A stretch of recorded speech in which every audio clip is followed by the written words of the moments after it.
Hello, everyone, and welcome back to Winning the Division special episode here, number 56. I am your co-host, Ryan Smith, alongside former NFL Ben Troupe.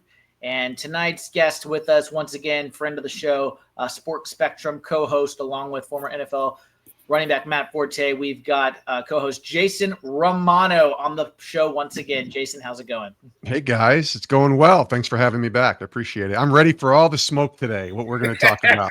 Absolutely. I am ready. Yes. Really quickly, we're going to do a very quick first things first. Gentlemen, the two biggest topics from the last few days, we had the heartbreaking shooting over in New York with the NFL headquarters and tragically lost the lives of some people and others wounded as well.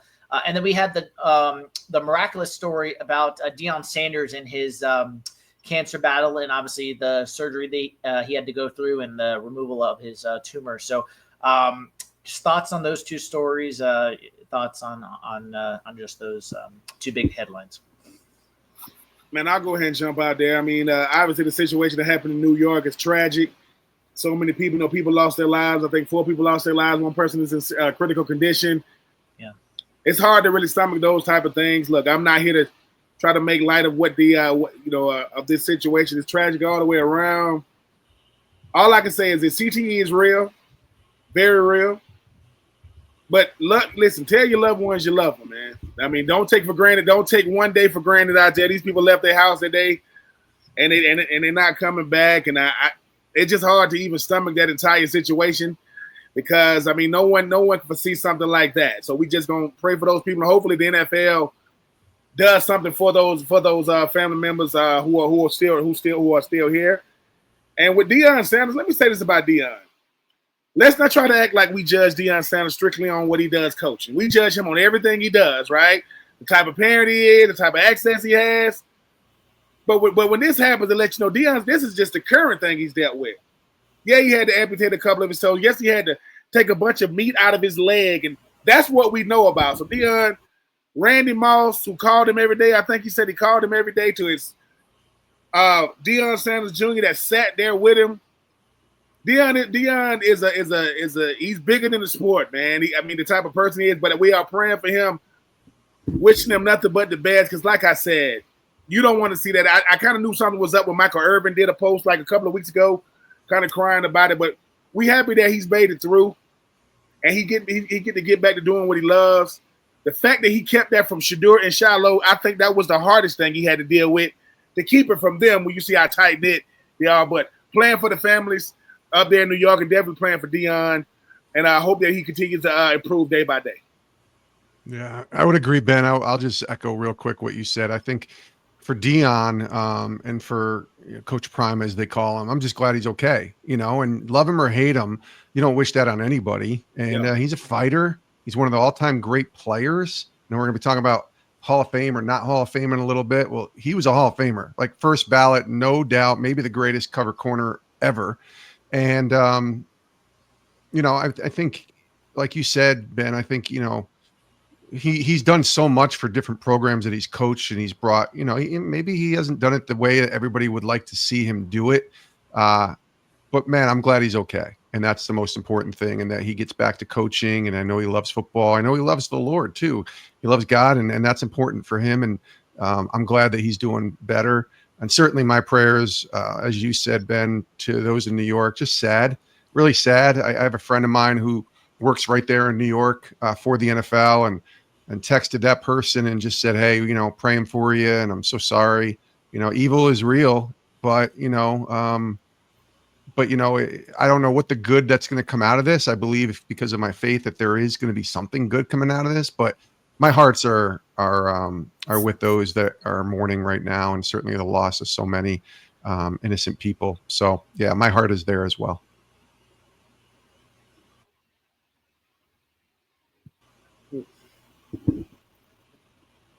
Yeah. You there, Smitty? Oh, there you go. All right, well, there we go. Yep, sorry, my screen froze. Let's go ahead and get into we'll just kind of make that awkward transition, if we will, to Hall of Fame or not Hall of Fame. Induction ceremony is this weekend on August the 2nd. August 1st is the Jackets dinner. And tomorrow's the Hall of Fame game between the Lions and the Chargers. So football, boys, is about to be back. And I know a lot of people don't watch the Hall of Fame game. Well, maybe some people do. I personally, I watch a few snaps and that's it. But that's just me. I'm more concerned about the actual inductees in the Hall of Fame and kind of what that goes into it. So, Ben, I don't know where you wanted to start, Jason, but let's quickly let's comment on the 4 inductees really quick, class of 2025. Just kind of your thoughts on these players, and as we get into kind of the debate about this. But it was Jared Allen, Eric Allen, Antonio Gates, Sterling Sharp. When you think of those guys, what comes to mind? You want to go first, Ben? Yeah, well, I got it. Listen, shout out to class of 2004, Jared Allen, a guy that you talk about, a guy that did it his way, right? I mean, known for Mr. Rope him up every time he gets a sack. Jared Allen he's a throwback player, but incredible production from the time he got drafted to the time he left. Did it for multiple teams, and I'm just happy for him. Eric Allen, to me, it's long overdue. I mean, we get so caught up in the names right at the cornerback position. I get it. Darryl Green, and we mentioned Dion, Darrell Revis. Eric Allen was good enough to coach up receivers. I know receivers that played with him with the Eagles saying, dude, this dude would tell me why he locks me up and still go out there and lock me up. The fact that Antonio Gates is the second ballot Hall of Famer is ridiculous. He has every record for the Chargers. Catches first, yards first, touchdowns first, and he was undrafted. He's undrafted, and he did all those things. And who was the last one? Sterling Sharp. Sterling Sharp, to me, is you judge what I did for the time I did it, not how long I could have done it. You go back to the record books for his 7 years when he was in the NFL, nobody was better. And I'm talking, obviously you had Jerry Rice and different guys, but I want to say him and Shannon Sharp are the only brothers to ever get, well, the first brothers, let me say it because the Mannings are coming, the first brother to get, but Sterling Sharp was incredible. First round pick out of South Carolina. I mean, he was once again, grown man strength at the receiver position. You're not jamming him. I don't care who you are. And he was one of the first guys at Green Bay to really put up numbers like that. But incredible class. Antonio Gates, the fact that he got the most receiver touchdowns for a tight end, more than Tony Gonzalez. That's crazy. Jared Allen. Listen, you got the Allen brothers, which they ain't brothers. And you got Antonio. You know what I'm saying? I mean, but I'm happy for everybody inducted in. The Hall of Fame in the NFL, take nothing away from it, it's the most prestigious Hall of Fame because it is the hardest to get in. Congratulations to all the inductees. Yeah, Ben, well said. You know, I'll get into my criteria, air quotes here, please. Why I want people to be in the Hall and not in the Hall after. But these guys are already in, so there's no reason for me to criticize whether they should be or shouldn't be in. The Eric Allen one, you know, when I watched Eric Allen, he was really good. Like, he was really good, and he was playing in a time where, you know, he's playing against Michael Irvin and Jerry Rice and even Sterling Sharp, like you said, Ben. So I think, you know, I'm happy for him. I used to work with Eric when he was at ESPN for many years, so I'm happy for him. And certainly Jared Allen, who I got to talk to and interview a few months back in Minnesota, and what a great guy, real interesting guy, but dominant pass rusher. Not surprised that he made it in. Certainly Antonio Gates, Ben said it, he should have been a first ballot Hall of Famer, much less a second ballot. But Sterling Sharp is an interesting one because there's no doubt I thought when he played, he was the second best receiver in the NFL for the majority of the career that he played, just behind a guy named Jerry Rice, who's the GOAT of all GOATs. So there's no doubt he was great. It was the 7 seasons, right? It was a shortened career, the neck injury. And I liken him to Terrell Davis. The difference is Terrell Davis made it in because he won 2 Super Bowls. Mm-hmm. And that's, in my opinion, the only reason he got in maybe sooner. Because if you look at Terrell Davis's totality of his career, it was good. It wasn't Hall of Fame-ish, but he won 2 Super Bowls. And that probably put the capper on why people were deciding to vote him in. You know, Sterling Sharp didn't do that. He won maybe a playoff game or 2. I remember he caught that touchdown against the Lions, I think in '92. So he had a really good career, but he was elite. And I was happy to see him get in because I definitely thought a Hall of Fame without Sterling Sharp. Now, not Shannon Sharp. Sterling Sharp was a Hall of Fame that was missing a player, and I'm glad he got in. So what's your criteria? Let's hear it as we get into this. I had a really long conversation with someone back in January of this year about Eli Manning. And I hadn't really thought about criteria too much, but as we were talking, and we spent 45 minutes on like the criteria of getting in the Hall and then whether Eli deserved it or not. And I think I landed on Eli Manning should not be a Hall of Famer, but he's going to get in. That was my opinion.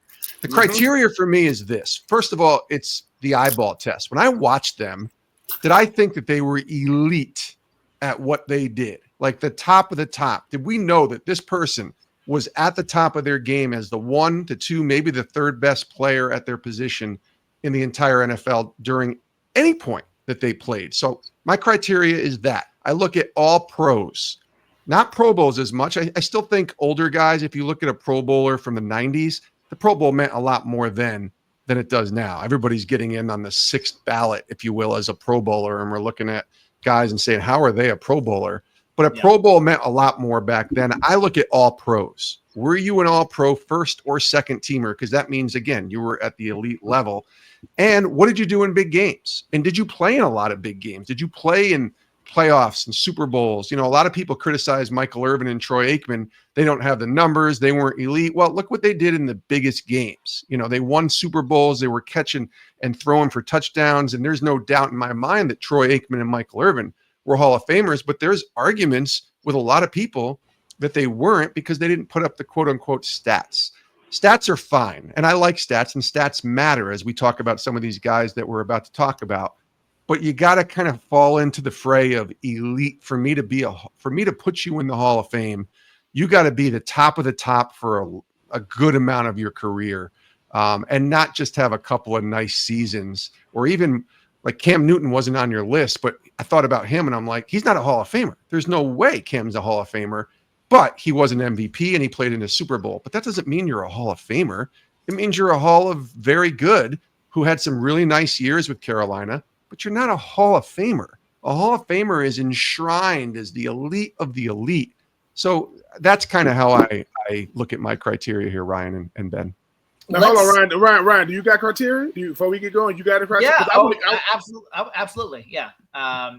Mine is pretty similar to Jason, actually. I mean, I look at their body of work. I look at, like you said, are they the dominant top 1, 2, 3 of their position?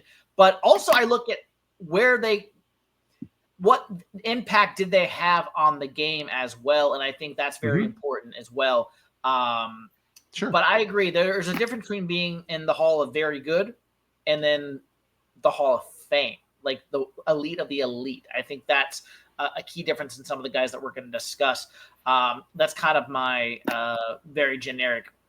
And you can be a legend, but not a Hall of Famer, if that makes sense. You can be a legend, but you're not a Hall of Famer. And I think some of these guys we talk about today are legends, but they might not be Hall of Famers. So go ahead, Ben. Give us your. Mine is real similar. I start with impact. I think about how did you impact the game? How did you impact your position? I start with influence. How many players did you influence to want to come behind you, and you are their barometer? All pros, I agree. Pro Bowls happen. All pros, that's undeniable. You don't have to vote those in. Do we have to talk about you when we talk about the position? Like, does your name come up to say, "Oh, that dude," right? And here's the thing. I call them hesitation guys. Like when I go, Tony Gonzalez, no hesitation, they're there. And the last but not least, I mean, I think, were you memorable or did you have moments? Because certain guys, they were memorable but dude, it's like sit back in your chair, guys. Oh my God, because everybody's not a big name, but their game. It's something that Dion said. The Hall of Fame should be the Hall of Game. Your game is why you in, not because you play a long time. Yeah. And like the Bill Parcells said about box score, they're like bikinis. They show you a lot, but not everything, right? We can't be stat guys because last time I checked, both of the guys, Terry Bradshaw threw the 2 receivers that's in the Hall of Fame. They don't got 1,000 catches, but look at what they did when they played for Pittsburgh. You know, so I that would be Stallworth and Swan for those who don't know. So I want to get into it. I think I'm going to be swayed a little bit today, but I think a lot of these guys are very deserving because the Hall of Very Good, it's a revolving door that never stops. That thing there is serious. The Hall of Very Good. Well, we've got a nice list here. So for the sake of time and for the sake of trying to get through all of them here, I'm going to say 2 names at a time, and we'll kind of go through them, if that's okay with both of you. Yeah. All right. Let's start with the 2 that you actually already mentioned, Jason. Eli Manning and Cam Newton. All right. So I'm here in the Carolinas. I'm going to start with this one. Cam Newton, I actually agree with you. And I'm a Carolina Panthers fan and a content creator. I agree with you. Cam was memorable. He played in a Super Bowl. And yes, everyone wants to talk about the fumble. I get it. And so does Cam, obviously. But he was memorable for the Carolinas. He will be in the Carolinas Hall of Fame by far. Absolutely in Carolina's team Hall of Fame. Yep. You don't have to win a Super Bowl, in my opinion, to be in the Hall of Fame. Dan Marino obviously did not.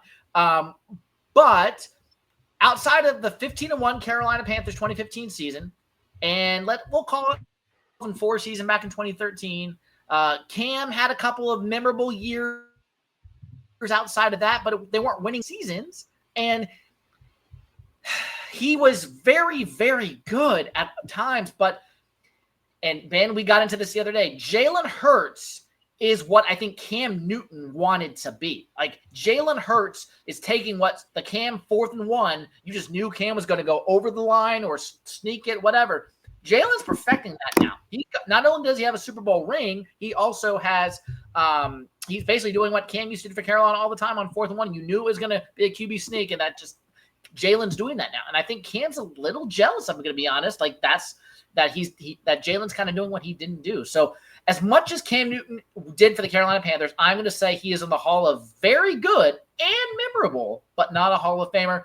And to save time, Eli Manning agreed complete what you said, Jason. I think very good player, beat Tom Brady twice. That counts for something, yes. But outside of those 2 Super Bowls, I don't consider Eli Manning a Hall of Famer. I'm sorry. I don't. Okay. Do you want me to go next? You want to take it? No, you Okay. go ahead. Go ahead. Okay. So Cam Newton, to me, it's not even remotely in my brain that he's a Hall of Famer, a pro football Hall of Famer. He was really good he was the best player in the NFL for 1 year. Can't take that away in 2015. Correct. Took him to the Super Bowl. He was pretty good in a few other years. Yep. Dare I say great maybe in maybe one of those years. But he was pretty okay the others. And he battled with some injuries, and he wasn't the most accurate passer. He was a threat, there is no doubt. But I never had the idea of him being a Hall of Famer. And so I would say you're right. He's a Carolina Panthers legend. And if there was a football Hall of Fame, like there is a basketball Hall of Fame where you include the totality of your college career, then I might consider Cam, because he was the dominant player his senior year or his last year at Auburn. The best player in football, no doubt. That's why he went number 1 overall. And he had a lot of expectations going 1 overall, and he had a really good career. But he's not a Pro Football Hall of Famer. Now, Eli Manning, this could go on forever, but I'll go really quick with Eli. Here's why Eli is going to make the Hall of Fame, because he won 2 Super Bowls against Tom Brady. That's the only reason. He acquired a lot of stats. He played for a long time. He was very durable, so I'll give him some positives there. His career record was 117 and 117. He made the Super Bowl in those 2 years that he won. The other 14, 15 seasons, he didn't win a playoff game. Not one playoff game. So he won all the playoff games the 2 seasons, and those should count, and those are probably what puts him in the Hall of Fame, including his last name. Let's be honest. The fact that he's a Manning and not a Romano puts him in the Hall of Fame no matter what. But he was very average for a very good majority of his career. When I watched him, I'm like, okay, he throws a lot of picks, and he's a pretty good quarterback, and his teams were not very good. Quarterbacks are supposed to elevate their teams. He was a very average quarterback for the majority of his career, but because of the stats that he compiled, 57,000 passing yards, because of his last name, and because he beat Tom Brady in the Super Bowl, Eli's going to be in the Hall of Fame. But should he be?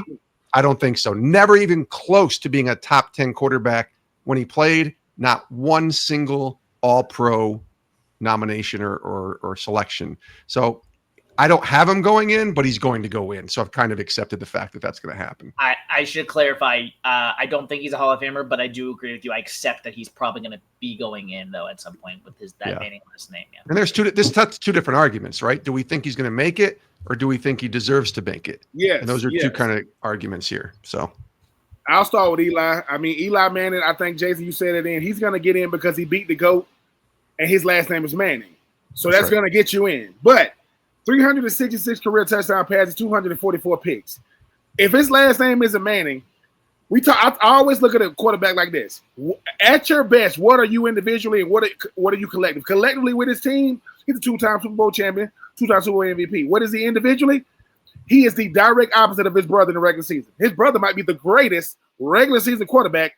Eli is on pace to be one of the worst regular season quarterbacks. And it's who you do it for. Doing it in New York, that helps because we talked about Eli all the time in the biggest media market.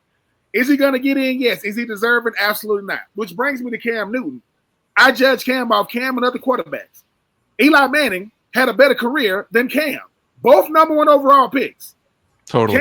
Cam at his best is 15-1, regular season MVP, go to the Super Bowl. At his worst, he's Cameron Newton.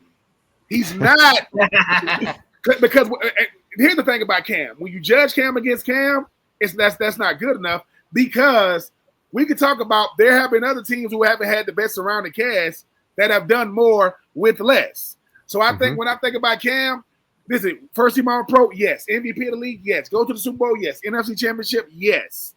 Memories, yes. But he had moments of dominance. But the problem with Cam is Cam had bad mechanics coming into the NFL. He had bad mechanics coming out of the NFL. Cam Newton was his own worst enemy because sometimes when you look like that, people expect you to play like that. And a lot of times he did. But I think what hurt Cam the most was when his career ended in Carolina, he should have went home. Going to New England, that stuff hurts you because you know how it is, Jason and Smitty. We're going to remember you. I don't judge Michael Jordan on playing for the Wizards, but he did play for the Wizards. So, totally. You know what I'm saying? So you can't. So love Cam, and while Cam is going to be talked about with the quarterback position, I think what Cam is supposed to be is what the quarterbacks are doing now. He was supposed to be the greatest RPO quarterback. He's going to be one of the best because greatest is when you win it all. So yeah, I don't think Cam's going to get in. And Eli, he won't be first ballot, second ballot. He might be asleep when they knock on his door, but he will get in. Eli will get in. All right, so I think we're pretty much all in agreement on that. Yep. There we go. All right, let's get into two running backs on this list. Eddie George, Fred Taylor. Some old school guys here. This is a hard one for me. I appreciate everything Fred Taylor did in the state of Florida, or city of Jacksonville, state of Florida. Legend at UF. And Mark Brunell and Fred Taylor were great 1-2 punch there in Jacksonville back in the 90s, early 2000s. This was a hard back and forth for me. I appreciate his career, and I think he was very, very underrated. But do I think he's a Hall of Famer? It's a tick down for me from the Hall of Fame, and I want to put him in, but I just don't think in totality he gets there for me. And for those who may not be one, I'm letting Ben and Jason do the stats and the info. They're much more better than me with the stats. This is just my I'm letting them take care of that. And then for Eddie George, what are we doing here, guys? I'm going to stand on this horse. He is a Hall of Famer. I like Eddie George. He and Steve McNair were double trouble there in Nashville for such a long time. Now, I get it. Derrick Henry, he's more of the recent version in Tennessee, now Baltimore. But Eddie George could play some football coming out of college. He was a dominant player there in the ranks. And then in the NFL for as long as he did, he had the burst, he had the speed, he'd make people miss left and right. Even when he was on the Ravens, when he got traded away, he was dominant in the NFL. I thought he was someone who should be in the Hall of Fame. Has not gotten that call yet. Obviously, now he's into coaching now. I believe he's at Bowling Green, if I'm not mistaken now. So congrats to him on the coaching career. But I think Eddie George should be in the Hall of Fame. Fred Taylor is not. Short answer, neither of them should be in the Hall of Fame. If I'm picking one of the two, I think it's Fred Taylor because of longevity. It's an interesting position, right? The running back position. Both guys came in mid to late 90s. Both guys, Fred Taylor played till 2010. He was a shell of himself his last 3 seasons with Jacksonville and then New England. He finished his career. Eddie George was good, really good, tough player for a 4-year stretch there, 5-year stretch. He was really, really good. But 2 All-Pros, 4 Pro Bowlers in the 90s, early 2000s when Pro Bowls mattered. Fred Taylor made 1 Pro Bowl and never was an AP. He was an AP All-Pro, second team All-Pro once.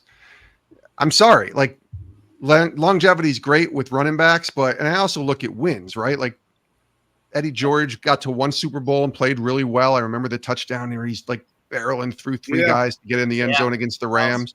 Yeah. So he was tough as nails. He played hurt. But I can't put either of them in the Hall of Fame. Like there was never a moment when I watched them and thought Hall of Fame. When I look back at their career, I'm 50 years old, so I'm able to watch these guys and remember their careers very clearly. They were both really good, like really good, but not Hall of Fame. The Hall of really good. And again, legends, right? Fred Taylor is a Jaguars legend. Eddie George is a Titans legend, no doubt. Ben, I think you played with him. Did you play with Eddie actually, or did you come in? No. I came in 2004. That was Eddie George last year. That's when he went to Dallas. So okay, so you just missed him. I met him. Yeah, I met him. I'm sure you did. Oh, yeah, Dallas. That's right. I think I said yeah. Steve McNair was in Raven. Yeah, Dallas. That's where. Great guy. Eddie George is awesome. I got to see him a couple months ago at this conference I was at. Awesome dude. Fred Taylor doing his thing with Ryan Clark and the pivot. So this is not a knock on either of those guys' career. It's just really hard to get in the Hall of Fame. And I just if you're gonna put Fred Taylor and Eddie George, you're bringing the barometer down a little bit. That's fair. On guys that should be allowed in. Now that doesn't mean if you're going to do that, then put them in. But I think the barometer needs to stay higher because it's the elite of the elite, and they're good, they're great, but they're not Hall of Fame. Eddie George to me is not a Hall of Famer because I think the one thing he had the whole time was Steve McNair. And whenever you got a guy next to you like that, I believe Drew. He caused more fear in people's eyes than 20. Love 2-7. Let me get it. Run, Eddie, run. I ain't taking nothing away from Eddie. But I played with Steve McNair. Steve McNair out of Alcorn State was offensive player of the year, MVP, him and Peyton Manning. That's Steve McNair. And Steve McNair will be another conversation, down the road. We didn't get to him. I don't think Eddie gets in. Fred Taylor is hard for me for this reason. We're talking about an expansion franchise in Jacksonville. Who are these guys? I remember, now Tony Baselli is in. Tony Baselli was 3-time first-team All-Pro. I think he only played like 7 years, right? Yes. Yep. Who was Tony Baselli blocking for a quarterback? Mark Brunell. Okay. I like Mark Brunell. I like Keenan McCardell. I like Jimmy Smith. Oh, yeah. Fred Taylor was sometimes it's circumstance. Like I'm in the league with some killers at the running back position when he played. He didn't get them all pros. But this is what I know about Fred Taylor. This is where he gets in. Ask the guys he played against. And I'm talking about Pittsburgh. I'm talking about Ray Lewis and them when they say, hey, dude, who scares you ever? Oh, Fred Taylor. Because it's something about not that the Hall of Famers get a vote, but if a Hall of Famer say you a Hall of Famer when he ain't got no bias in it, I look at that. I remember the best running back duo I've ever seen in the NFL was Fred Taylor and Maurice Jones-Drew. You just had to be there, people. It was like when Barry Sanders was at freaking Oklahoma State and Thurman Thomas was a freaking starter. They said, hey, dude, you don't want that Barry Sanders to come in. I think Fred Taylor, he's not going to get in. He's not going to get in because you got to meet other barometers, but I got him in because Cam Newton is the greatest Panther of all time. Taking nothing away from Steve Smith, taking nothing away from those guys. If Fred Taylor never played for Jacksonville, I don't even think we barely talk about him now, but I think he elevated them to a way, because like I said, man, he's not going to get in. Jason, you make some great points, but I've been in meeting rooms, I've been in summits to where there go Ed Reed, there go Ray Lewis, there go Zach Thomas, there go Brian Urlacher, and they're saying, well, Jacksonville, dude, if you couldn't stop Fred Taylor, it's going to be. So I give him that, but no, he's not going to get in, because I do agree. I will say this. If I lower the bar for one, it's not going to go back up. You can't say, oh, so Fred T, I love you. Yes, I'm biased because we both played at Florida, which I played against for 4 years, but he won't get in. But in my opinion, I think he's definitely worthy of, because of not because of what I say, but because of what the Hall of Famers say about him when he played. But they don't obviously get a vote. You got to be a football writer these days to get a vote. So one of my stats that I look at with running backs is, were you near the top, or did you lead the league in rushing at least once? Fred Taylor played a long time. He never finished in the top 5 in rushing in any season. He had some good years, 1,200, 1,300, but he never did. Eddie George did it once, and that was that one year when he had like 400 carries. I think that was 2000 when he had 1,500 yards and he was a first-team All-Pro. Correct. So those are things I look at, right? Yeah. Hall of Fame, you should be leading the league a couple times at least, or be in the top 2 or 3. And, the LaDainian Tomlinsons, the Emmitt Smiths, those guys were all, Barry Sanders, were always at the top 2 or 3. Yeah. Adrian Peterson, right? When it's his turn, he's going to go in. He's going to go in. He's not on our list, but he's going. He's a no doubt Hall of Famer, because you remember when you watched him where he was. Fred Taylor is a really, really good player. But I look at stats too, and that lines up where you were in your career with your peers. And he didn't even finish top 5 in one season in rushing. So those things are what probably, bring them down a notch. Okay. Fair. Let's keep it moving. So we're, except for me, we're all in agreement on Fred Taylor. Let's go. These are two that I think Troupe wanted to discuss here. Let's go with Brandon Marshall and Chad Ochocinco Johnson. Ben, you go first. I'll let y'all start. I'll go last. Okay, I'll start here. Okay. Brandon Marshall. I mean, UCF. I think he had 1 year. He was the first team All-Pro. Put up a lot of numbers, man. Listen, was the best receiver. Every team he was on had Jay Cutler for 2 of them, Chicago and Denver. I think I want this. Is why I want to do the Brandon Marshall versus Chad Ocho when they had the I Am Athlete. I love Brandon Marshall, but I think he's in the Hall of Very Good. Here's why: you never made the playoffs. How was that even possible? Never. I played for the Titans and made the playoffs. I'm just telling you, he didn't make it. I don't think Brandon Marshall gets in because I don't want to do the longevity and the consistency thing. You get that stuff in baseball and in basketball. But Chad Johnson, let me tell you something. I believe Chad Johnson, I think he was a 3-time first team, 2 or 3-time first team All-Pro. He played in Cincinnati when Pittsburgh was Pittsburgh. Cleveland's always going to be Cleveland now. We get that. But Pittsburgh was Pittsburgh. He had to go up against Troy Polamalu. You know what I'm saying? Ike Taylor and those guys, Ray Lewis and those guys. And he was super duper. You talk about leading the league. I know we get caught up in the antics, Jason, when it comes to Chad Ocho. Yeah. But at a certain point of his career, the reason why people say, I've kind of seen this Jamar Chase thing before. Yes, you have. Not in the same way they do it now. Jamar Chase is a different type of beast. Chad Johnson was a great football player when he was at his best, and the numbers and the accolades showed it. I think Chad Johnson is deserving because of how he played, who he played with, and how he did it. Chad Johnson to me had the best feet of a receiver I've ever seen, as far as like running routes. And like you talk about the All-Pros, I can see if he don't get in, because the longer he don't, because these numbers keep getting inflated with his pass-heavy league. But I think if Chad Johnson went to a better team, he would have even better numbers. He did it for Cincinnati. It's got to matter who you did it for. So I love you, Brandon Marshall. I would say no to Brandon. I would say yes to Chad Ocho. Strictly because I would want to see that enshrinement speech, man. I think it would be beautiful. Brian, you want me to go next and then you finish on this one? Sure. Okay. So I think Brandon Marshall was a was a more dominant receiver than Chad Johnson / Chad Ochocinco when I watched them play in their careers. Brandon Marshall played longer and have more catches and have more yards and have more touchdowns than Chad Ochocinco did.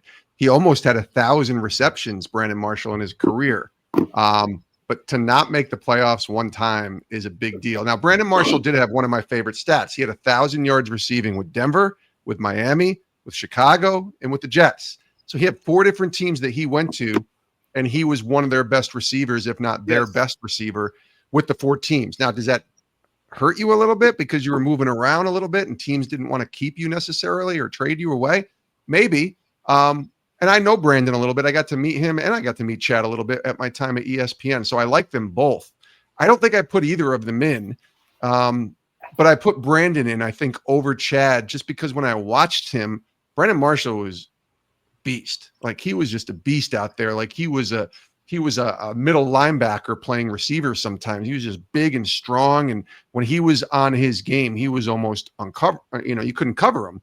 Now, Chad Johnson, like you said, Ben, you know football because you played better than either of us. So I trust you when you say he had some of the best feet and he ran routes beautifully.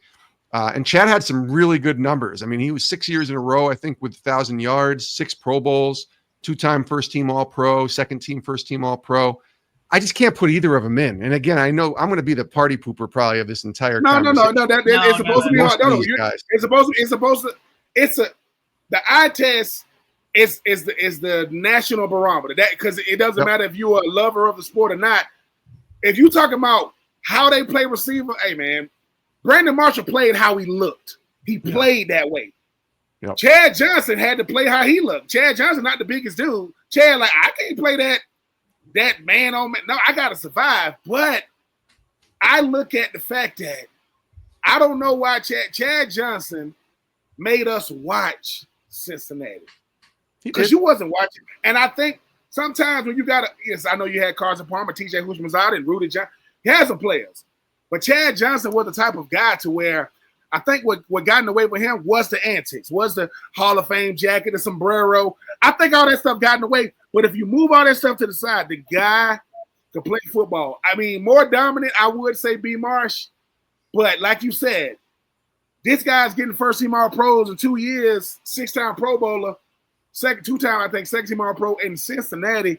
That's why I would say, because like I said, when you talk about the receiver position, and I mean this, I know Chad Johnson just had a wide receiver thing, and all these wide receivers showed up. Not that it has to be a barometer. If Brandon Marshall did that, I don't know if the same guys show up, because I think Chad is what a lot of receivers want to be, because nobody's going to be Jerry. That's just out of the question. But when you talk about impact, I like Chad. I don't think neither one is probably going to get in, but if I had to pick, I would pick Chad, because like I said, Brandon Marshall almost 1,000 catches. Jay Cutler in Chicago and Denver. I mean, you went to the Jets and the Giants. You ended up out there in Seattle. No playoff. It's hard to not get in the playoffs with a caliber of player. Brandon Marshall receiver. That's crazy. Yeah, it really is. And one other thing, Ryan, real quick, and I'll shut up, is I also look at the Hall of Fame. The Pro Football Hall of Fame puts out these all-decade teams of the 90s and 2000s and 2010s. We haven't done 2020s yet, obviously. I look at those teams as well if I'm going to consider a guy to be a Hall of Famer. And none of the guys that we've talked about thus far, I know we're going to talk about a few, were on either of those teams, and that matters to me. It doesn't mean that they can't get in the Hall of Fame, but they're not on those teams, and there's, again, a lot of other criteria. Brandon Marshall, Chad Johnson, both really, really good receivers, but they're just not Hall of Famers, in my opinion. Yep, I'll keep it moving. I agree. Brandon Marshall, Chad Ochocinco, Johnson, both in the Hall of very good, in my opinion. Bengals, like you said, no playoffs for Brandon Marshall. I'm with Hall of very good, 0 for 2 on this category for me for these two guys. Another guy, real quick, he's not on our list, but another guy that did not make the playoffs, Taquito Spikes. I mean, good Lord, that guy had a great linebacker career. Obviously not going to be a Hall of Famer, I don't think, but he was very underrated. Did not make the playoffs a single time in his career. I know. It's almost hard to do that, right, Ben? Like, it's just it's almost like you're trying really hard to not that they were doing that, but it's almost impossible to play 10 years in the NFL and not make the playoffs once. And Brandon Marshall and Taquito Spikes did that. It's crazy. Yeah, that's wild. All right, let's go back to the quarterbacks. Mike Vick, Donovan McNabb. Jason, you want to go first on this one? I'll go first. Sure. I'll start with Donovan McNabb because Donovan's really good. Really good player.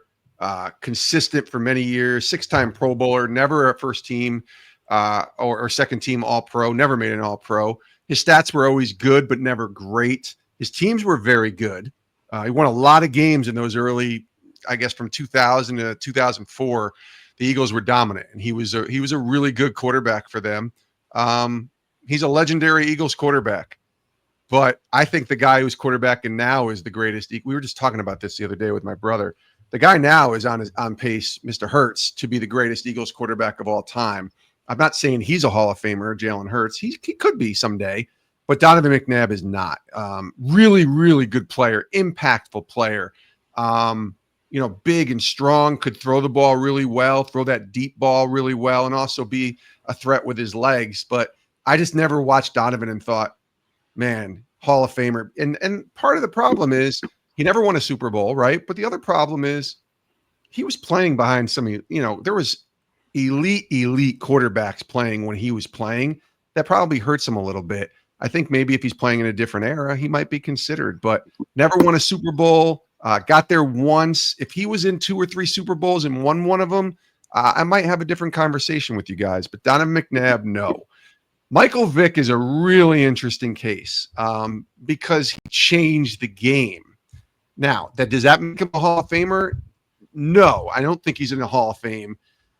But he changed the game when he came into the league. And, his stats certainly aren't there. He had a nice career as a passer. As a rusher, he was, a threat, if not the biggest threat when you give him some space. Ran for 1,000 yards, almost ran another time. You didn't want him, in the open field at all in his prime. But he wasn't even, when I watched him, he never was the best quarterback. He was not even the top 5 quarterback. He might have been the scariest quarterback for a couple years, but that does not mean you're a Hall of Famer. And he's a legend with the Falcons, right? And he had a couple decent years with the Eagles, but he's not a Pro Football Hall of Famer. And that pains me because he was a game changer. And he's one of those guys where when you watched him, he was appointment viewing. And he was the guy that everybody wanted to play on Madden, right? And he was the guy that a lot of jerseys sold. And then obviously he had some off the field stuff, and that probably hurts him too, in the stuff where he had to go into jail and things like that. But he was a game changer. I just can't put him in the Hall of Fame. Ben, I'm going to let you in, so I'll go quickly on these two. Donovan McNabb, not a Hall of Famer. Philly legend, as Jason said, made it to a Super Bowl, lost that, but very good quarterback as a whole. And just how big he was throwing the football, but not a Hall of Famer, but very good player. And then Mike Vick, I can tell you as a Panthers fan growing up, scary dude. Jason, you nailed it. Scary. In the open field. I mean, he had Panthers on skates constantly every Sunday. It was scary playing against Michael Vick.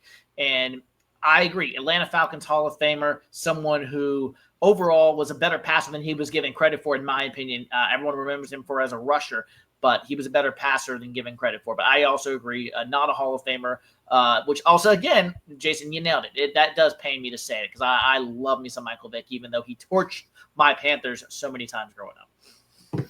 Yeah, this is going to be easy. I mean, Donovan McNabb, really, really good player, extremely productive player for the Philadelphia Eagles. I mean, made them a perennial playoff team every single year, finally got over the hump, went to the Super Bowl against Tom Brady in Jacksonville, and they came up short. Reason why I don't put Donovan McNabb in, they gave Donovan McNabb a bunch of help, including T.O., right? And you couldn't get over the hump. Incredible player, though. Got a chance to meet Donovan McNabb, but he came up to Tennessee because he was real good friends with Keith Bulluck. They both played at Syracuse together.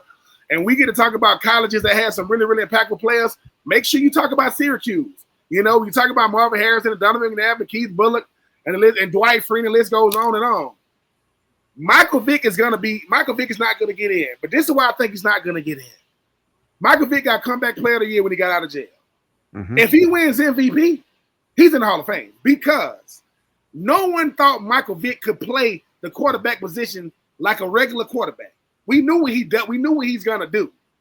Michael Vick, as you mentioned, Jason, we'll never ever see that again. And I love Lamar. I love, Cam, and I love Jalen Hurts, and I love what Josh Allen is doing. They used to have the Michael Vick experience in Atlanta. Like it's a real store. Michael Vick is the only player in college that random girls would say, do y'all play Virginia Tech? I'm like, I hope not. I don't know who this dude is.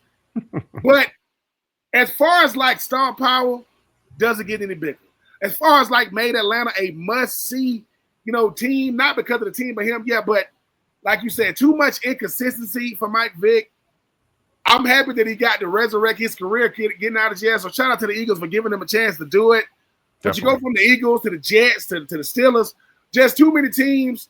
But I do think Michael. If Michael Vick did end up a Hall of Famer, it's gonna be he gonna forget about football by the time they put him in, if they do put him in. But if any one of them got a shot to potentially get in, I give Mike Vick over Donovan McNabb, even though neither one of them will get in. Yep. All right, we got 4 more groups to go, and we'll kind of do some preliminary stuff outside of this to kind of wrap things up. As we know, Jason, we only have you for a little bit more time. All right, 4 more groups. Group 1, a couple of Panther legends, in my opinion. Steve Smith Sr., Luke Kuechly, 2 Panther legends. What are we? I'm going to go first because they're my guys here, and I'll quickly say this.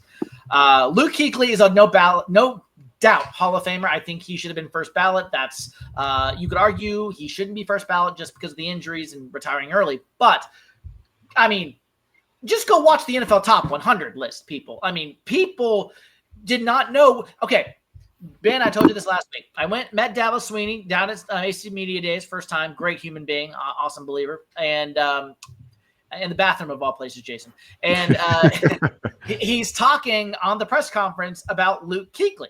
A reporter asked him, who are your top 3 players in the ACC that you coached against? He said Lamar Jackson, Dalvin Cook, and Luke Kuechly. Luke Kuechly was he said he's like I remember yelling at the sideline one time, how does he have 20 tackles against us? Someone block this guy. Like he was unblockable. He knew the plays. The quarterbacks, Tom Brady used to say it was like he knew the play in his head and what we were going to run before he ran. I mean, he was just, his instincts were incredible. Around the ball, fast, twitchy. That motor was absolutely insane. Was really Clark Kent off the field, but Superman. I know it was Cam's word, but on the field, like Superman. So yeah, no doubt Hall of Famer in my opinion for Luke Kuechly. Steve Smith Sr., I think he's going to get the Torrey Holt treatment, which is another guy we'll talk about in just a second. I think he's going to be waiting a while. Do I think he is a Hall of Famer, though, at the end of the day?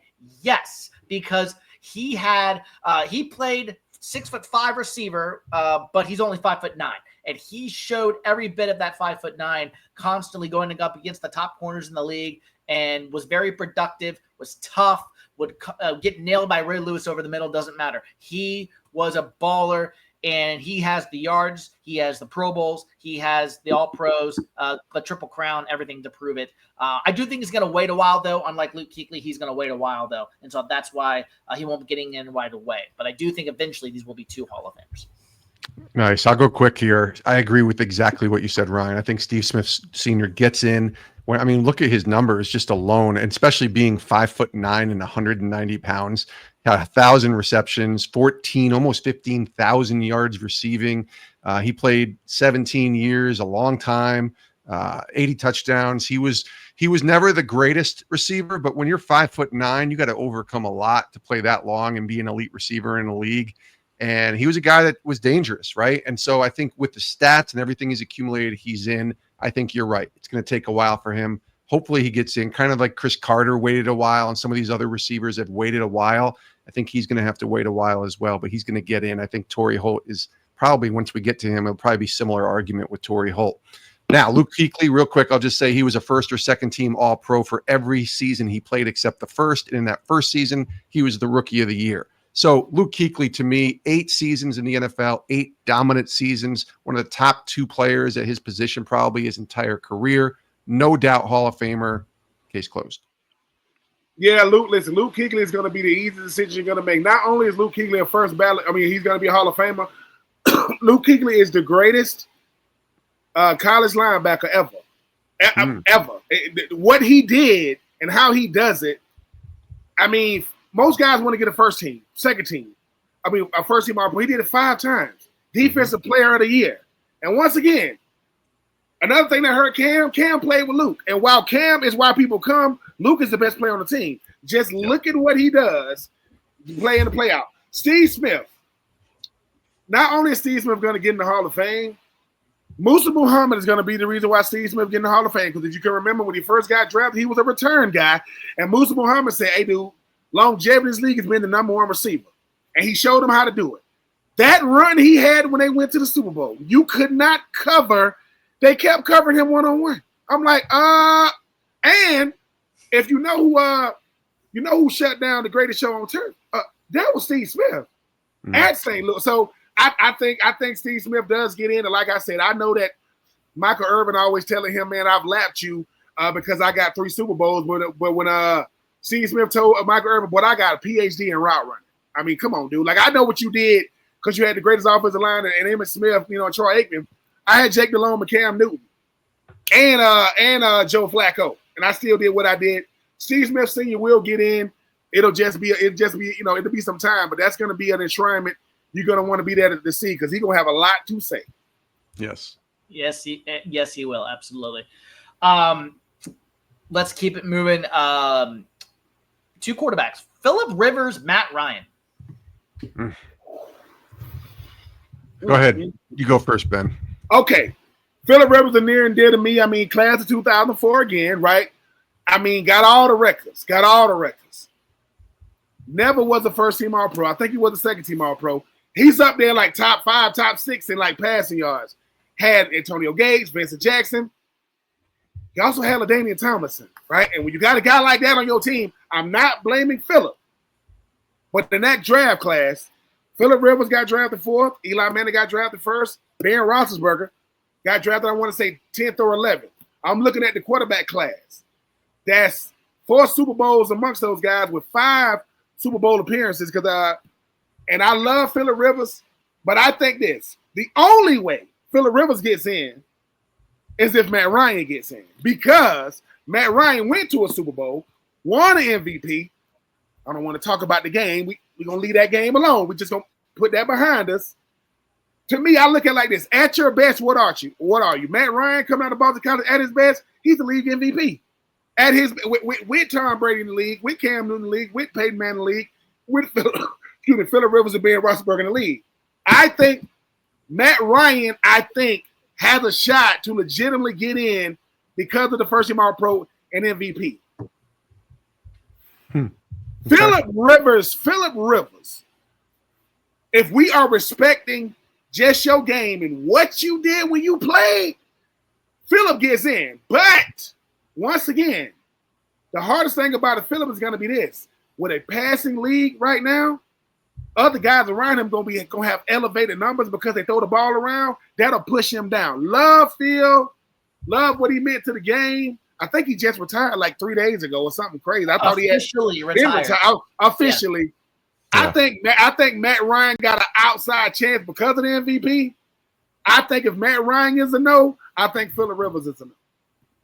I'll let you in on this one, Jason. I agree with Ben. I do think of the 2, I would take Matt Ryan over Phillip Rivers. But Phillip Rivers was a tough son of a gun. He reminds me of Matthew Stafford in a lot of ways. Had the yards, didn't have quite the success championship game or a Super Bowl. Obviously, he had the one appearance in the championship game.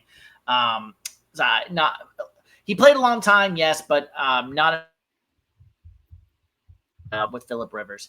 And then with Matt Ryan, I would agree with Ben. If Matt Ryan gets in, so does Phillip Rivers. But I think the MVP only helps Matt Ryan so far. I don't think he's ultimately going to get in. But I do think he's going to be waiting a while. But if he does get in, that MVP and being coached by Kyle Shanahan that 1 year, going all the way to the Super Bowl, like you mentioned, will definitely go a long way for him. And he had the longevity too. That's good. You guys make great points. I think, Phillip Rivers and Matt Ryan to me are kind of the same exact quarterback. in terms of when you watch them. They were different quarterbacks when you watch them, but in terms of what they put out as far as the totality of their careers, I mean, they were both very durable. They both played a long time with the same team for the most part. I know Phil ended up with the Colts at the end there. They both were in the top 10 in passing yards, the top 10 in attempts, the top 10 in touchdowns for a good majority of their career. Philip Rivers had 11 seasons in the top 10 with touchdown passes, 13 seasons in the top 10 with passing yards, 7 seasons passes completed, and 6 seasons passes attempted. Matt Ryan, kind of the same thing, right? 11 seasons in the top 10 passing yards, 8 seasons of passing touchdowns. And Matt Ryan has the MVP that Philip Rivers doesn't. Philip Rivers has the longevity and a few more passing yards. I think if I'm going to put Steve Smith in from a receiver position, from the longevity, I think I got to put in Matt Ryan and Philip Rivers as well from the quarterback position. Although, and by the way, Matt Ryan and Philip Rivers were both leaps and bounds, in my opinion, ahead of Eli Manning as quarterbacks when you watch them. However, they didn't win Super Bowls and they didn't beat Tom Brady, so they're not going to get in before Eli Manning.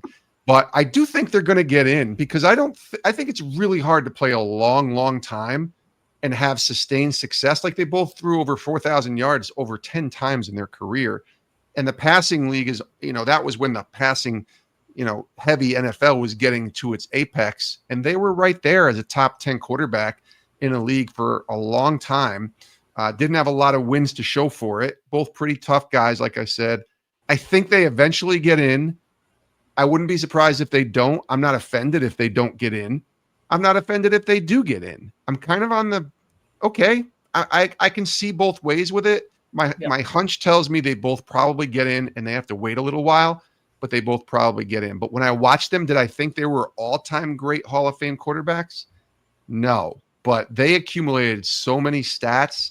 And with the eye test, we're better quarterbacks than a lot of other guys that I think I'd put them in. So it's close. It's really close. All right. Second to last group. Jason Kelsey recently retired. Oh, the only offensive lineman on this list, which, we could have gone more offensive lineman. That's okay. And LaShawn McCoy, running back. Quickly, Jason Kelsey, yes, I think he is a Hall of Famer. One of the best centers of all time, if not the best. And for me, LaShawn McCoy, very underrated running back. He was very good for the Eagles. Won a Super Bowl with Tom Brady down in Tampa Bay with his second act. I don't think he's a Hall of Famer. I think he's a Hall of very good. But I do think his career ultimately with Philadelphia was underrated than a lot of people want to remember. Yeah, Shady was great. I like Shady McCoy, but he's not a Hall of Famer. He's one of my favorite players when I watched him, and I still think of him running in the snow against Detroit with the Eagles and just dominating. And he had some good years with Buffalo, too. I think he did the same thing in a snow game with Buffalo. No, not a Hall of Famer. He's just a notch below. He just is. He was really good, but not a Hall of Famer. The 2 Super Bowls that he won, he actually won with Kansas City and with Tampa to finish his career. But he didn't play in either of those playoff runs. So those Super Bowls don't really mean a lot to me when you're looking at a resume for LaShawn McCoy. So I don't put him in, although really, really good player. Jason Kelsey, no-brainer. 6-time All-Pro, 7-time Pro Bowler, Super Bowl champ, longevity, played every year, beloved in Philadelphia, all of the things. He might even be a first ballot Hall of Famer when the ballots come up, but he's going to get in within the first 3 years. There's no doubt. Yeah, Jason Kelsey is a no-brainer to me as well. I mean, just the weight, undersized at the center position, but about as rock solid as you can be at the center position.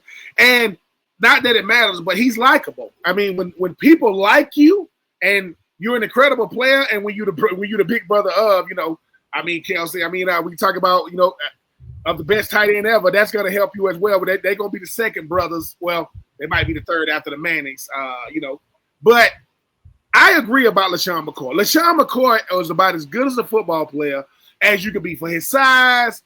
Here's what I think hurt Shady McCoy. When I think of a Shady McCoy, and he led, 2-time first-team All-Pro, led the league in touchdowns. He played around the time with CJ2K, a guy that small running for 2,000. That hurts a Shady McCoy. Not that he got to run for 2, but when you got a guy like CJ2K from CU and doing what he's doing, and then Shady McCoy finally make it to a Super Bowl, and you don't even know he was. I'm not saying I could have done what Shady McCoy done. I'm saying I could have given there for a couple of plays and, get a couple of – I love – listen, this is no knock against Shady. But here's the thing. When I think of running backs for Philadelphia, I don't think of Shady first. I think of Brian Westbrook first. Not that he was better. Not that he was better than Shady. Again, but that's who I think about first. And sometimes, man, when you think about a player like a guy like Shady McCoy, it's time and place. Even though he was getting these accolades, I don't know how many people still consider him the best back or even second or third best back in the league. So, yeah, I don't think Shady gets in. I mean, Jason Kelsey, do you even got to vote on a Jason Kelsey? Voting on Jason like voting for Travis. You don't even got to do either one. Shady's going to be a Philadelphia Eagles Hall of Famer if he's not already, but he's not a Pro Football Hall of Famer. All right, this last group is a group of 3, and these are the ones I added right here at the end. Jason, I already told you the names. Torrey Holt, Adam Vinatieri, Reggie Wayne. I will. I'll let you guys marinate. I'll go quickly. Adam Vinatieri will get in. Yes, but arguably the greatest to ever do it, unless you want to include Justin Tucker or somebody.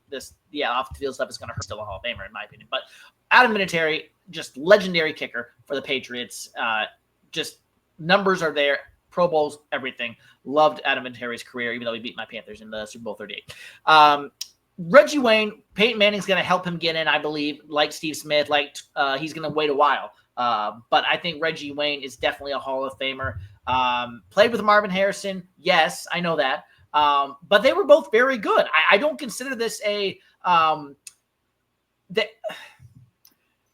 I can see the argument for not putting Reggie Wayne in. I can see the argument of you want to say he's just a Hall of Very good. I can see that. But I think Peyton Manning made Marvin and Reggie both Hall of Famers with the way that Reggie played. He had the longevity. And then who was the last player I said? Torrey Holt. You said Reggie. Torrey Holt. Torrey Holt absolutely should be a Hall of Famer. It is overdue. Greatest show on turf. Isaac Bruce had the numbers, but you could argue Torrey Holt was just as productive going back to his years at NC State as well. Kurt Warner, Isaac Bruce, Marshall Faulk, Torrey Holt, you can't leave him out when we were talking about the greatest show on turf. He was nasty over the middle. He had so many spin moves. He was a tactician route runner as well. Someone I enjoyed watching growing up. And like I said, back to his years at NC State. I see this as a 3-for-3 sweep Hall of Fame for me. Yeah, I agree. To me, Adam Vinatieri is a no-brainer. I know he's a kicker, but he's probably the most clutch kicker of all time. You can put him right up there with a guy like Justin Tucker, like you said, as the greatest kickers of all time. If I could ever pick one kicker in the history of me watching football for the last 40-plus years to kick in any condition, whether it's in a dome in Super Bowl, 30, what is it, 32, 34, 36, whatever it was when the Patriots won 36, I think. I'll take him, and I'll take him in the snow as well when it's, 20 degrees and 5 inches of snow. So Adam Vinatieri to me is a lock Hall of Famer. It's just a matter of when, because he's a kicker. I think it probably delays him a couple years, but I think he gets in. Has to be the right year with the right class probably, because there'll be guys that they always put over him if it's a quarterback position, like Peyton Manning or somebody like that. Now, the other two are really interesting, Torrey Holt and Reggie Wayne.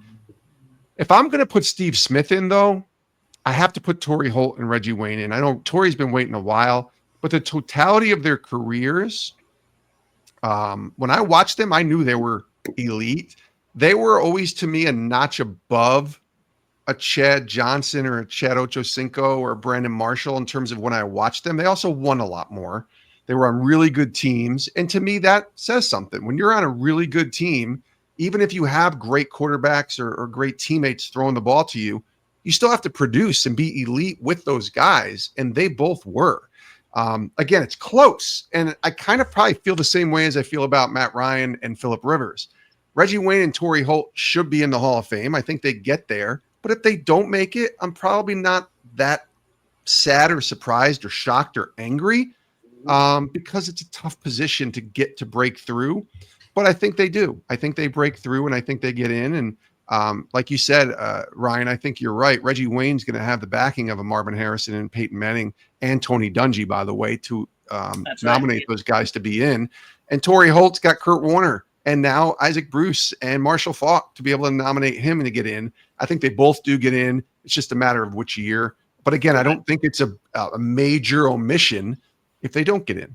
So, yeah, I agree with both of you guys. Adam Vinatieri, the fact that he's not in. I mean, Adam Vinatieri is why we know a clutch kicker when we see one. We know clutch when we see one because we saw him, and he did it for two different teams. I mean, Adam Vinatieri was about as rock solid. Listen, what his name? What was the closer name for the Yankees? His name is slipping my mind right now. Mariano Rivera. I mean, he was like that. I mean, when he comes in, if he misses, we like what? Yeah, because the dynasty started in New England because of Adam Vinatieri. While Tom Brady was trying to figure out who he was, we had Adam. I'm gonna say the same thing, Jason, you said about Phillip Rivers and Matt Ryan. Reggie Wayne, right, and Torrey Holt, they're the same dude. They're the same guy. And let me tell you something. The hardest thing to beat is a number 2 receiver. It's harder to be the number 2 because they're gonna double number 1. Isaac Bruce, incredible. Marvin Harrison, pound for pound, is the Allen Iverson of football. You could not stop Marvin Harrison. Reggie Wayne and Torrey Holt were about as good as you can be and never was the number 1. Think about that. They accepted the fact that they was number 2. They didn't play like number 2 now. Yep. They were just number 2. I played against Reggie Wayne, Marvin Harrison, Dallas Clark, right? Joseph Adai, Peyton Manning. The game is over. Before you even get to Dwight Freeney and Bob Sanders, I also played against Torrey Holt. And even when Isaac Bruce left, Torrey Holt was ready to be a number 1. When Marvin Harrison retired, Reggie Wayne was ready to be a number 1. And they won Super Bowls. Yeah. The greatest show on turf is because of Torrey, Isaac, Kurt Warner, and Marshall Faulk. And I just mentioned, I think both of them get in. And I think Phillip Rivers, Matt Ryan, Torrey Holt, and Reggie Wayne, they shouldn't be in the same Hall of Fame class, but they should go in together. The 2 quarterbacks going together, the 2 receivers going together, because sometimes, right, we forget how great you were just because I was surrounded by greatness. Just because I had Peyton Manning. Listen, Peyton Manning also went to Denver. You see what Demaryius Thomas, right? And Adam Decker did. So we get the greatness of Peyton Manning. But I used to watch Peyton Manning, Marvin Harrison, and Reggie Wayne go through their warm-up. And I'm like, they going through it like it's a game. They're not doing pat and go. So, yeah, Torrey Holt, incredible. Reggie Wayne, incredible. But this is something I was waiting for y'all to. So here's the thing. We talk about longevity. Here's a wild card, Rick. Does Frank Gore get in the Hall of Fame? Yes. I agree. Third all-time leading rusher. He has to get in. He has to. So let me tell you what Frank Gore has done. Frank Gore broke all the molds, right? This is what he did. Frank Gore said, look, I'm probably never going to be considered the best running back, even when I played. I'm probably going to be top 5, top 10. But it's 2 guys in front of me, and I'm number 3 all time. That's why I be saying, to every rule, there's an exception. I think certain guys are the exception. Sterling Sharp, he was the exception. That's how he got in. Gale Sayers, that's why he got in, because they ain't play as long. The greatest exception to the rule you're ever going to see is the one Frank Gore. Because for those who don't know, I had a chance to play against the 2000 Miami Hurricanes, the 2002 Miami Hurricanes, and the 2003 Miami Hurricanes. And yes, I was 0-3. Yes, we were 0-3. Frank Gore, for those who don't know, Willis McGahee wasn't the backup to Clinton Portis. Frank Gore was. Frank Gore got hurt. Willis McGahee came number 2. Their running back room went, right? It went Edgerrin James, Clinton Portis, Frank Gore, Willis McGahee. They're tight ends, right? I mean, you're talking about Bubba Franks. Then you go with a guy named Jeremy Shockey. Then you go to this guy named Kellen Winslow. Then you go to this guy named Greg Olson. Then you go to this guy named Jimmy Graham. Then you go to this guy named David Njoku. That's their receivers. You want their receivers, you ask. In 2000, Reggie Wayne, Andre Johnson, Santana Moss. They're safeties. Al Blaze, Ed Reed, and you know who the backup was? Sean Taylor. I'm just telling y'all, these are the type of nightmares I used to have. But I want to say Frank Gore to me is you throw out everything you know. Forget, because 16,000 yards in the National Football League, that man, it's a travesty he's not in right now. I know Jason's got to go here in the next few minutes. Let me finish with here are the modern finalists that did not get in from this past year. we don't just yes or no discussion. We know Jason's got to go soon. Willie Anderson, Bengals, Jahari Evans, a longtime guard for the Saints. Yes or no? Jahari Evans, I think had a really nice career. I'm looking his numbers up real quick as we talk. He was 4-time All-Pro. He's close. I think he might get in. Who was the other one he said? Willie Anderson. Yeah, Willie Anderson. I feel like Willie Anderson was dominant when he played. 3-time All-Pro. I'm looking at the numbers. Very similar players, actually. Maybe. It's funny. When I watched them, I never thought, oh, they're Hall of Famers for sure. But then you look at their numbers, and they really dominated their position for quite a few years. So I wouldn't be surprised if they're in, but I'm not, it's not kind of like, oh, I have to put him in. It's not like a no-brainer like a Jason Kelce. Yeah, Willie, yes. I think Evans, no, but I think Willie gets in. And then the last three were Terrell Suggs, Darren Woodson, and Marshall Yonda. Wow. Those are the Darren Woodson, yes. The other two I wouldn't. Yeah. Terrell Suggs, I think, benefited from the defense he played with more than T. Sizzle was nice. Make no mistake about it, right? But when I think of the Ravens, I think of Ed Reed, I think of Haloti Ngata, I think of Ray Lewis before I even get the T. Sizzle, even though he was nice. And did you say what's the guard from Marshall Yonda? Marshall Yonda. Yeah, I think Yonda gets in. I think that what he meant to that team, I think he gets in. But look, I'm gonna keep saying this. The Hall of Fame in the National Football League is the more prestigious Hall of Fame there is. Take nothing away from the other pro sports, because I go off the name. You hear the name and you go, oh, I think the name alone should be enough. And like I said, it's going to be a lot of guys not get in. And that's not a slight if you don't get in. That's just how hard it is to get in. And let me end. I'm going to end on this, Jason. This is a current player. He's had a lot of injuries. If he were to retire this year, let's just say he plays 1 or 2 more years. Let's say he plays most of the games, but he still has some injuries. I personally think he is a top 5 running back of all time, despite the fact that my bias is not going to show here because he played for my team. Christian McCaffrey. I don't think he's a Hall of Famer. He was really, really good, but he has to have, I'm looking at his stats, 4,000-yard seasons. Obviously his AP1 and what he did in 23 with San Francisco was great. 2019 with Carolina was really great.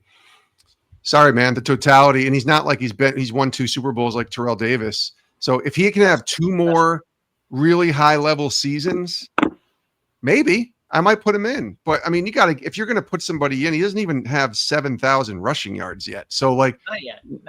He's not there yet, but he's pretty good. He's really good, but he's not there. I would put him up there. I mean, not Barry Sanders, not Walter Payton, but I mean, playing running back and receiver, he's better than a lot of receivers in the NFL. Yeah, he's Roger Craig to me, though, and Roger Craig won Super Bowls, and Roger Craig is not in the Hall of Fame. They're basically the same player. So you're saying Julian Edelman or Wes Welker, or Julian Edelman and Wes Welker? Okay, there we go. Neither. I would agree. The totality of their career, they won a lot of Super Bowls and they were great in the playoffs, but the totalities of their career are not Hall of Famer to me. The only caveat would be if you're looking at John Stallworth and Lynn Swann, maybe you consider those two because they were the sort of 2000s version of those two, playing with Tom Brady and winning lots of Super Bowls, but they weren't Hall of Famers when I watched them. They weren't. They were good players, but they weren't Hall of Famers. So I'm gonna let you out on this then. We got Devin Hester and open it up. He's finally in. Yeah. You get to pick one of 3. Is it Josh Cribbs? Is it Dante Hall? And I know people don't know, or is it Cordell Patterson? I don't think neither of those 3 get in the Hall of Fame. If I had to pick one, I'd probably pick I think Josh Cribbs was the most dangerous. If I remember when he played, I didn't want him catching the ball on a kickoff or a punt, but neither of them were Devin Hester. Devin Hester was at such a higher level as a kick returner that he had to be in the Hall of Fame, but I don't think those other guys are Hall of Famers. Jason, as we let you go here, we so appreciate your time. Was there any guy that was not on our list? I know we sent that to you beforehand. Was there another guy that off the top of your head you can think of that you think, argue he should be in that we maybe didn't have on our list? We didn't talk about Darren Woodson much, but I mean, he was on the list. But Darren Woodson, if you're going to put Eric Allen in, Darren Woodson has to be in, because Darren Woodson to me was feared. He was a top 3 at his position, and he also won 3 Super Bowls and played a long time with Dallas on some good teams and some pretty crappy teams as well. So I think Darren Woodson should be in the Hall of Fame. I'm biased on that. I'll admit it, rooting for the Cowboys for many years. But Darren Woodson, to me, he's the guy that should be in. By the way, Jason Witten is going to be going in a couple years. He's, to me, a lock Hall of Famer. I know he wasn't on the list, but it shouldn't surprise anybody when Jason Witten gets the call to go to the Hall of Fame. So him as well. He's fourth all time in catching the NFL. I think it's Jerry Rice, Larry Fitzgerald, Tony Gonzalez, Jason Witten. Wow. He's a Hall of Famer. So yeah, and Zach Martin too, by the way, who just retired, Hall of Famer. I would agree with that. I would agree. If we add his broadcasting to the mix, I think Greg Olsen might get there, but I still think if we add the broadcast, he's an amazing broadcaster. For sure. I think he's still in the Hall of Very Good, but the guy that's not in yet that might get in is that guy Tom Brady. He had a pretty good career, so I think he'll sway the voters. It's going to be close, but I think he's going to get in. That's a great place to end it on. Tom the Goat Brady here. Jason Romano, Sports Spectrum Podcast. Go check him out. Always does a good job with Matt Forte, former running back for the Chicago Bears. Ben Tripp, I'm Ryan Smith here on Winning the Division, episode 56, where you can remember you are either just in the division or you are winning your division. Tune in next week for our 5th division preview coming up next week. We'll be previewing the AFC North. We'll see you next time. Rate, review, and subscribe wherever you get your podcast.